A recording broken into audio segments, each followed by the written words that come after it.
দক্ষিণ ভারতীয় সিনেমার জনপ্রিয় দুই তারকা বিজয় দেবরাকোন্ডা ও রাশমিকা মন্দানার বিয়ের গুঞ্জন অবশেষে বাস্তবে রূপ নিতে যাচ্ছে। এর আগে শোনা যায় রাজস্থানের উদয়পুরের একটি ঐতিহ্যবাহী প্রাসাদে সোমবার 2 ফেব্রুয়ারি এই তারকা জুটির বিয়ের আনুষ্ঠানিকতা সম্পূর্ণ হবে।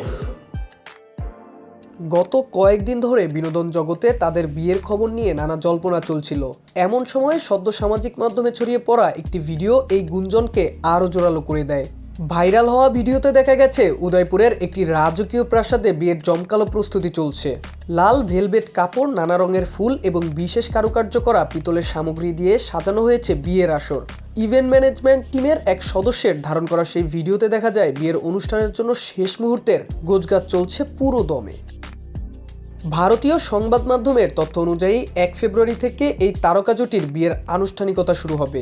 এদিনই দুই পরিবারের সদস্য ও ঘনিষ্ঠ বন্ধুদের উপস্থিতিতে মেহেদি সঙ্গীত এবং ককটেল পার্টি অনুষ্ঠিত হয়। সোমবার মূল বিয়ের অনুষ্ঠানের মাধ্যমে নতুন জীবন শুরু করবেন পর্দার এই জনপ্রিয় জুটি। তবে দীর্ঘদিন ধরে বিজয় ও রাশমিকার প্রেমের সম্পর্ক নিয়ে চর্চা থাকলেও তারা জনসমক্ষে বিষয়টি নিয়ে মুখ খোলেননি।